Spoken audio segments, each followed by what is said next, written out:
Hi,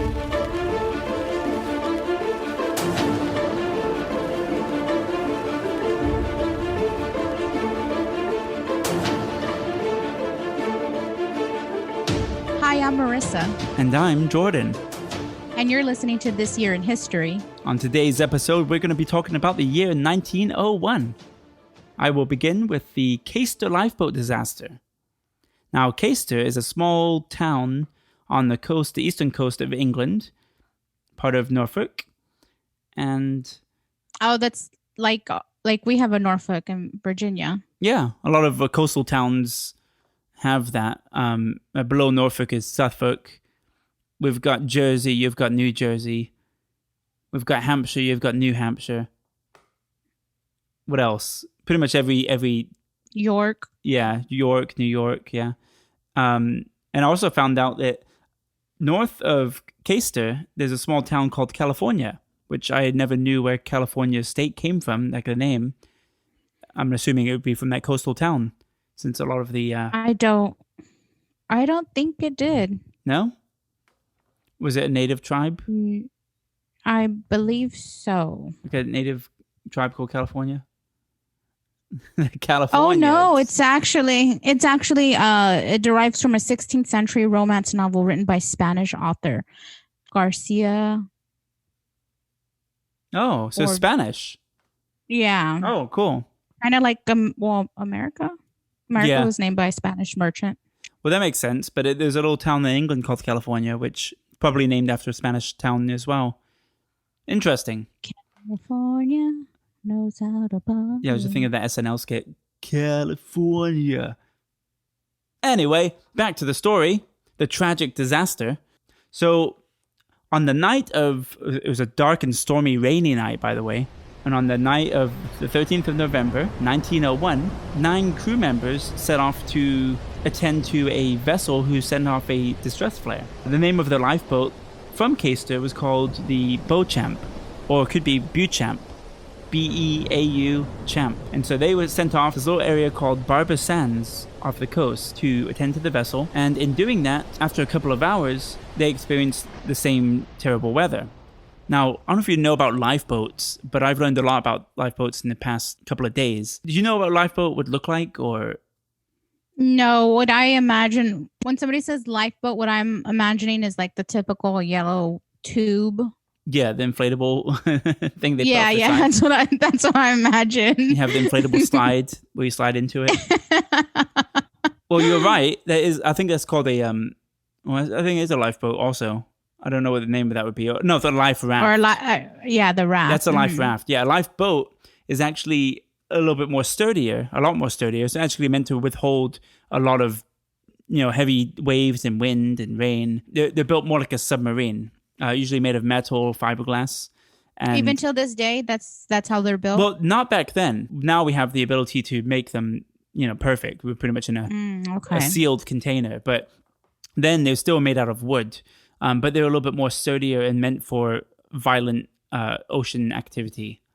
Is that a term? Violent ocean activity? It can be. I think you just made it one. Yeah. So these ones from 1901 weren't nearly as sturdy, but you look at them now. They come off the side of like a cruise ship, and they could fit about 50 people in them, and they're very small. But everyone sits shoulder to shoulder. It looks like one of those rides where you spin. You know what I'm talking about? And they have little things that go over your shoulders. It looks a lot like that on the inside. It goes all around the edge and then in the center. And the center has this little beam to support the... but it can go upside down and everything and go through a lot of very violent wave activity and still be fine. And it won't sink because it's sealed all the way around and it has no top, really. It's just basically a submarine that floats. And so that's the ones today. But back then they had more sturdier boats they used, still made out of wood, still had sails and a mast and, all of that. But they weren't really made for long trips. They were meant for just to pick up people from off the coast. You could still fit a lot of people on the boats, bring them back to safety. So much like how you have the Coastal Guard or the Coast Guard in the United States, they have the same type of thing. It's actually called the RNLI. What does that stand for? That stands for the Royal National Lifeboat Institution. So they're the same thing as our Coast Guard. I don't know if it is, because I think Coast Guard is military related, isn't it? I think so, yeah. I think this is not. It could be. Researching them, they don't seem like they're military affiliated in any way. They're just they have their own sect of disaster relief off the ocean. So where did I leave off? On the night, yes, we had 9 men going to attend to the vessel that shot off a distress flare. The the conditions were so rough that the boat was actually forced back onto the beach. And as it was coming back to the beach, the mast hit the beach, causing the entire boat champ to turn upside down. Oh, wow. Yeah, so we have 9 people in that lifeboat who came back against their will. I don't know the entire story if they turned back or if the waves pushed them back. But they ended up coming back to the shore in a completely different location than when they took off. So it was definitely not on purpose. Yeah, they came back to that spot. So as they were coming back, it was pitch black. You have to remember, it's pitch black, storming, rainy, windy. And from a distance, a 78-year-old retired coxswain, yeah, you heard me right the first time, named James Hale, heard these men shouting, and he saw the boat from a distance and went out to go and get help. Well, long story short, because we've only got so much time, he actually saved 3 of the people, and the other 6 died. Yeah, their bodies were washed up on the shore days later. Actually, one of them wasn't washed up. This is in September the 13th. One of the heroes on that boat weren't found until April on a different shore. And he was found without a head and decomposed, as you would if you've been out in sea that long. Yeah, and so, the fish and sea life get to you. Yeah, and then your head's pretty heavy and it can come off. So, where were we? So, one of the things that coxswain James Hale even talked about, he said that they never would have came back on their own. One of their mottos was "Caister men never turn back," and so the RNLI actually adopted that as their motto. So "Never turn back" became their motto because of that. Because one of their rules was once you leave to go and you don't come back unless you have passengers or the passengers from the boat. I've seen many stories on this. One thing I haven't come to the conclusion of, because it doesn't tell me in any of the articles I've read, is whatever happened to that vessel. They Which never one? made it to the vessel that sent out the distress flare. Oh, the reason why they were going out there. Yeah. So apparently everyone was fine on that vessel. They were scared probably because of the violent winds and the waves and the boat rocking everywhere. But I have to assume they were all fine. They probably had some boat damage, which is probably why they called and sent off the distress flare in the first place. But there's no follow-up story about whatever happened to them. Nothing about them sinking or anything like that. So the lifeboat never made it to them, obviously. Well, yeah, if you don't know the name of the vessel that shot off the flare, there's no, I guess, record of them. It didn't make it to history. But one of the people who were honored, of course, was James Hale. The 9 people who didn't make it were Aaron Walter Hale, coxswain, James Hale, and his brothers William Brown, Charles Brown, William Wilson, John Smith, right? A little history there. Yeah. George King, Charles George, and Harry Knights. All their real names. Believe it or not. Yep. I believe it. And they left behind 6 widows, 33 dependent children, and 3 other dependent relatives, and 1 partly dependent. I don't know why. Why are you saying this? I have no idea why they're saying if they're dependent or not. One of them is partially. I know why you're listing off their dependents. Well, one of them is only partially dependent. They just need to be fed, but they can go and work on their own and find their own transportation. But they need to be fed still, or sheltered maybe. Maybe they can feed themselves, but they need to be sheltered so that one of them was partly dependent. So that's the story of the Caister Lifeboat Disaster. If you find any more information on that, please email us, because I looked up 7 different articles and this is the most I could find. Now, at the place in Caister, you can actually go and get the documentary that they made, but it's not available online. There's some of the children of the victims. Sorry? And where can they email you at? Oh, at the... I forgot the name of our podcast. This Year in History podcast at gmail.com. So that's my story. Do you have any questions about that? No, I think you answered all the questions I had, Bruin. Yeah? Well, yep. I've definitely have a lot more respect for these people. I've been seeing some like modern day documentaries and just watching videos on YouTube of what they do now. And they're still around, of course. So like you see what they do. You see these videos of them like going across these rough oceans are pretty intense.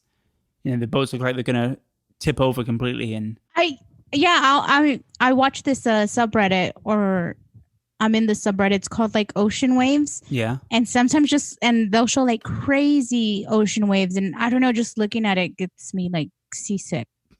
Yeah. I know what you mean. So I don't know. So, yeah, and I would be so scared too. Like to see that, I would probably have a heart attack. Yeah, I couldn't be on a ship for that long. I feel like whatever I'm on, I need some control. And 2 things I can't do is be in the middle of the ocean or in the ocean. I can't scuba dive. I've done snorkeling. I don't think I could either. Yeah. Yeah, scuba diving, I would feel too claustrophobic.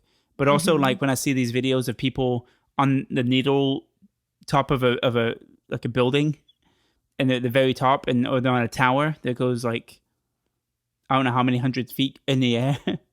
The skyscrapers, and they're just hanging off the edge of the needle. Oh no, I can't do that. They're hanging on with one hand. I don't know, but they have a GoPro, and just seeing those videos makes my stomach. People have died from that. Oh, of course. I understand like being part of a group that goes and rescues people, but to do stuff like that just for likes on the internet seems foolish. But. Yeah, but they get likes. But no, I have a lot more respect for people who do that kind of work. They're first responders, you know, people. Yeah. I mean, also I wanted to mention too that they've saved 146 lives and 1,381 since then in the past 43 years. From their creation? Okay. Yeah. So just in that one boat alone, though, saved 146 lives. So those 9, wow. Yeah, and that came into the station in 1892. So from 1892 until 1901, that boat was in service, and saved 146 lives. So round of applause for them. Yep. First responders. I mean, think about all the people that rely on them, even today, because that's scary. Being stuck in the ocean, you feel completely helpless. Sometimes helicopters can't help you. But anyway, that's my story. What do you have for us today, Merisa? Today, I'm going to be talking about Alferd Packer. And his name's not Alfred, because I was calling him Alfred, but it's Alferd. Okay. And before I get started, just want to give a warning. The details could be a little bit gruesome. So just want to give a warning out there. So Alferd Packer, he was released from on parole in February of 1901. And what he was actually charged for, he was in prison for cannibalism. And this story gets like really interesting. Because when I first heard it, and I was just like, oh, okay, well, they got lost in the cold and he had to eat people. You know what I mean? Yeah. That's my initial reaction. Kind of like the Donner Party. The Donner Party happened about 27 years before this. Yeah.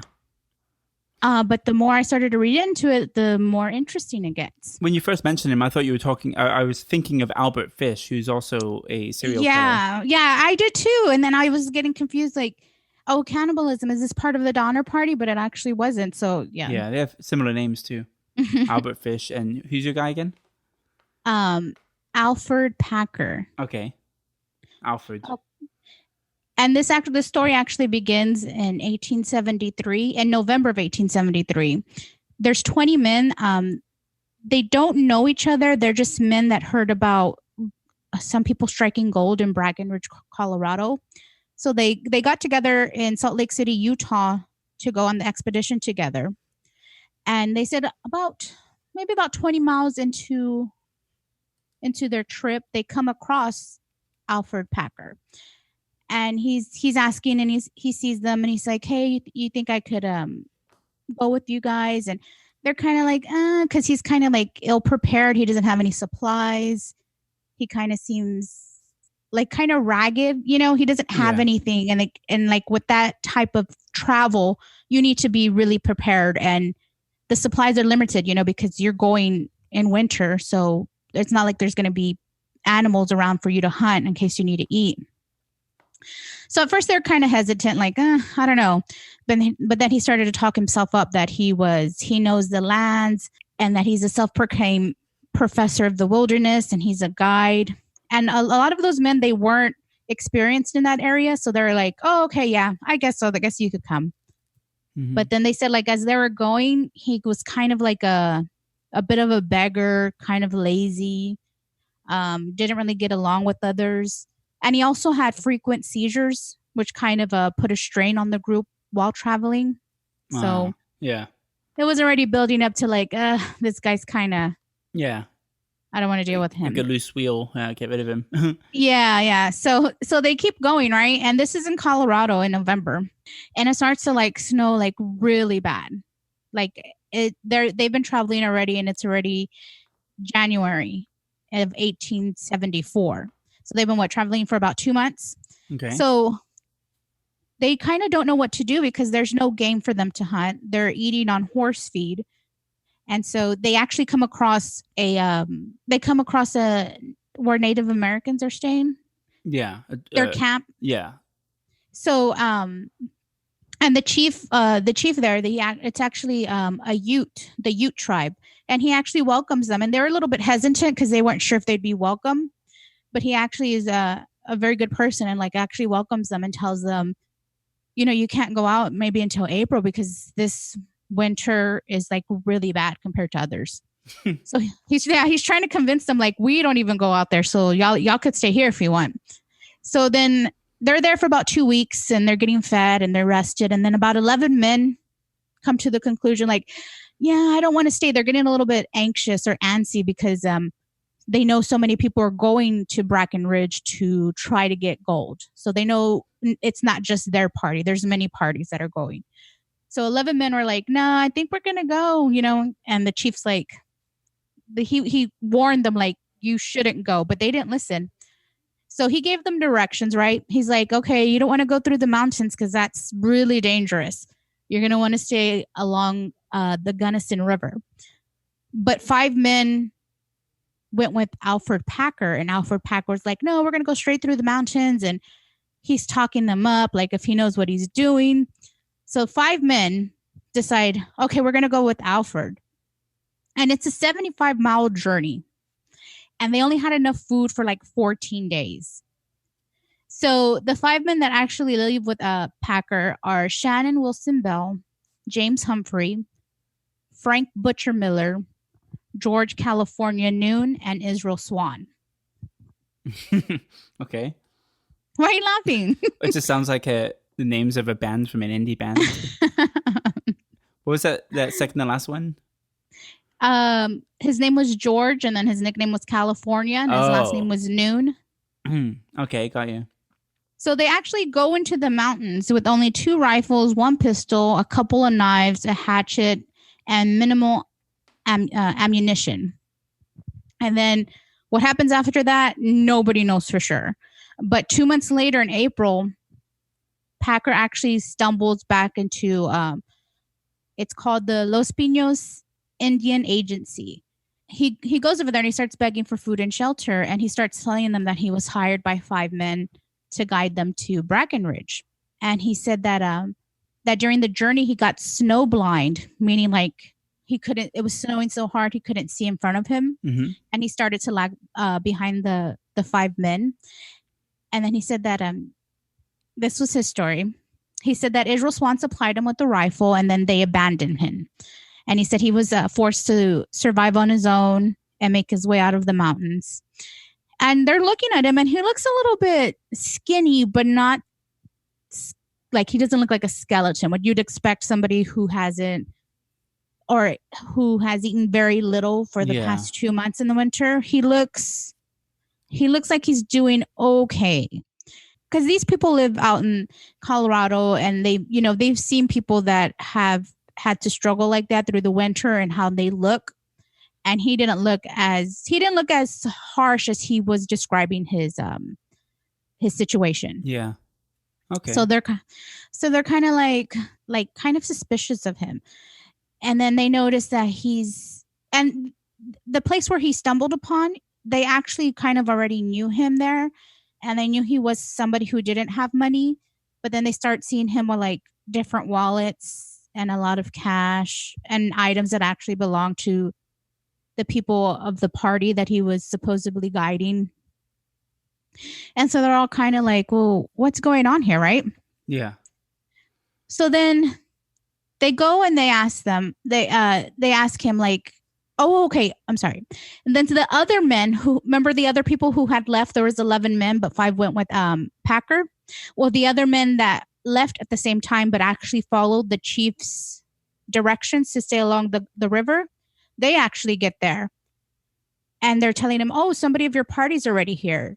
And they're like, who? And they're like, oh, Alfred Packer. And they're like, well, where's the rest of them? And they're like, well, he said that they left him. And the guys are like, do not believe anything he says. He's like a liar, Yeah.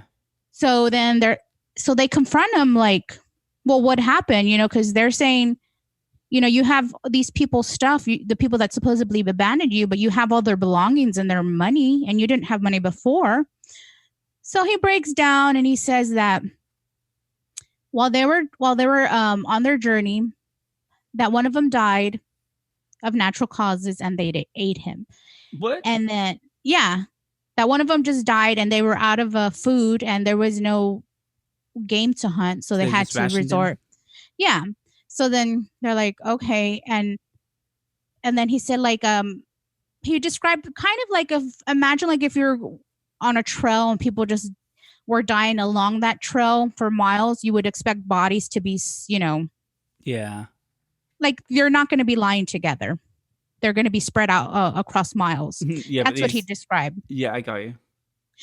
So then they're like, okay, and they're like a little bit still suspicious because like, why didn't you say that to begin with? Like, And he was saying like, he took their stuff because he needed to survive, and they didn't need their money if they were dead. So, and he needed their weapons and all this. So then there's actually some members of the Ute Tribe, and they actually find human meat. And so they go and investigate, and they actually find all the bodies together. So it wasn't the story that he initially said. So they're like, well, what happened, right? And they had him locked up in this makeshift jail, but he actually escaped. So by the time they went back after they had discovered the bodies, he was gone. And it wasn't until like 9 years later that they found him. And he told a different story. This time he said that one of them did die of natural causes and they ate him. And then the guy named Bell, that he went crazy and started, I guess, butchering the others and actually boiling their meat. And then when Packer confronted him, Bell tried attacking him, so he shot him in self-defense. And now nobody knows what to believe, right? Because their theory is that he led them on that way to kill them, to take their stuff. And then when he couldn't get out because the storm was so harsh, or the winter was so harsh, he kind of had to make his own makeshift little, I guess, shelter. And then he would eat off of them. He would like take pieces of the body as he needed to. Yeah. But their theory is that he purposely led them there because he was going to kill them and take their money. Yeah, that sounds like the most common sense. Bodies piled up in a little camp area. Yeah, and then when they because when they discovered the bodies, they said that the bodies had enough like organs and meat for Bell to eat off of, that he didn't have to attack Packer to try to eat him. So his stories kind of didn't make sense. So he was actually sentenced to death, but then under some... It says... I'm sorry, go ahead. I was going to ask you. Mm-hmm. So are you saying that he said that he killed and ate somebody because they were trying to kill and eat him? No, he said that they did have to eat somebody, but then one of the guys went crazy and started killing the others and like boiling their meat. And then when he ran out of food to eat, when he ran out of meat to eat them, he attacked Packer, and Packer shot him in self-defense. So he was putting the blame on someone else. Yeah. Mm-hmm. Got you. And so he was actually sentenced to die, but then he actually had a second trial. And because at the time, Colorado was still a territory, it wasn't a state, so they couldn't sentence him to die. So they only sentenced him to manslaughter. And then and they gave him 40 years. But then he actually got out on parole in February because somebody named Polly Pry, they were from the Denver Post. They did that with his story, like to try to sell newspapers and make him seem like he was sensationalize. Yeah, sensationalize. I'm thinking like censorship of some sort, but yeah, sensationalize. Yeah, they did that with his story because they wanted to sell newspapers, and they made him seem like he was this guy who got stuck in dead of winter, and he had to resort to eating people, and he was prosecuted for that, and he was looked down upon for just trying to survive. But that wasn't what actually happened, because at that time people weren't actually I guess they were kind of okay with cannibalism because the Donner Party had just happened about 27 years before that. Yeah. So it wasn't something that they had never heard of. And then living where they live and knowing the harsh conditions, it seems like they'd be more understanding. So it wasn't that they were after him because of that. They were after him because they believed that, he purposely led those men to the mountains to kill them, to take their belongings. So that's weird that there's a time where cannibalism was okay because it's understandable. Like, yeah, well, you have to eat somehow. Yeah, well, I don't know. Well, the thing is, in that winter you described in Colorado, I'm sure it's really cold, so you can leave a body to be preserved for a couple of months. Just leave them in the snow and then come back and take a piece of thigh whenever you need it, and Yeah, and then 115 years later, in 1989, they actually found their bodies. They dug up their bodies and examined them, and they said within the skull there was a cloth fabric. So they believe they were covered while they were being hit on the head. They had the really bad skull fractures, and then their bones also showed signs of when you're carving an animal and you hit the bone.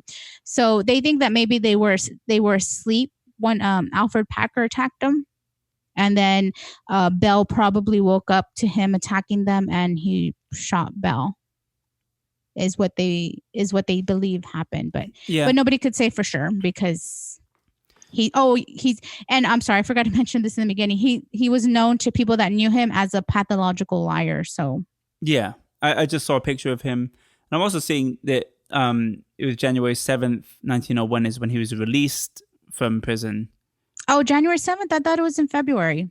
It could be, but I'm seeing January 7th. Let me see here, sir. Yeah, after serving 18 years for cannibalism. Yeah, I'm on Wiki. It says he was paroled February 8th, 1901, following a campaign that was initially spearheaded by an old acquaintance of Packer's named Dwayne Hatch. Yeah, we'll get different information, but same guy. It was definitely 1901 he was released, right? Yep. Yeah, for after only serving 18 years of his 40 years. Mm-hmm. Yeah. Well, that's not bad. And then he died. He died in 1907 from, I think, dementia. Yeah, I did see that. Yeah, and I was looking up Albert Fish as well, and it looks like Albert Fish was born, around that same time. So they kind of shared the same era. Yeah, he was born in May 19th, 1870. So he was around during that same time in the early 1900s. Yeah, I guess cannibalism was kind of normalized in that time. And I don't think it was necessarily illegal at that time. Yeah, it's probably like you know, maybe not the cannibalism part, but the killing part is. Yeah, so that's his story, and it was pretty interesting. Well, cool. We got disaster and serial killers on the podcast now. Mm-hmm. It's a variety show. Whatever happens. I realized, you know what this podcast is me or you, we don't know history. We're both learning, right? No, we don't. Yeah. And I used to absolutely hate history. And What? yeah. Well, because what I learned was the same nonsense in school, in high school. So it was always politics. And politics bores me. Like, I didn't know it. It was an alien language to me. Didn't get it. So I kind of dismissed history. But not until kind of recently I came back and started, after like drunk history and a few other things, they make it entertaining. And not only that, just when you watch these movies, these stories that actually really happened, it kind of turns you on to different events. And so what this podcast is me learning something and telling you about it, and you learning something and telling me about it. We're not historians. We're not even storytellers, but we're trying. I'm not a very good storyteller. Me neither, obviously. It's partly like, hey, guess what I learned? On top of, here's some of the dependents they left behind. This children was not dependent. It was an independent child. Anyway, I think that's our show. Yeah. And some other things that happened in 1901. Discovery of oil in Texas. Yeah, it was in near the Beaumont or near Beaumont in a place called Spindletop. That was January 10th. What else happened that day? Oh, the funeral of Queen Victoria on February 2nd. Yep, and William S. Harley invents a prototype motorcycle. And on February 20th, Hawaii Territory Legislature convenes for the first time. You always mention Hawaii. I do. It's my new favorite Give place. us a new fact. Yeah, give us a new fact in each one. Well, each year. It's been years. Okay. How about this? No, I'm going to talk about the Boxer Rebellion again. Well, there are a lot of things that it didn't all happen in 1 year. It happened through several years, but then like little things happened in that time. Mm-hmm. How about this one? March 1st, United Kingdom, Germany, and Japan protest the Sino-Russian agreement on Manchuria. Or it could be Sino-Russian, but I'm going to pronounce it Sino-Russian. And we'll learn about that in season 2. Yeah. And how about, you got one more? No? Nope, I'm all out. Well, I like this one. A showing of 71 Vincent van Gogh paintings in Paris 10 years after his death creates a sensation. I saw that one. Yeah. All right. And then one more. Why not, right? On April 29th, anti-Jewish riots break out in Budapest. And we're going to end it on that. Thank you for listening to This Year in History, and we'll see you in 1902. See you then. Bye. Bye. Bye.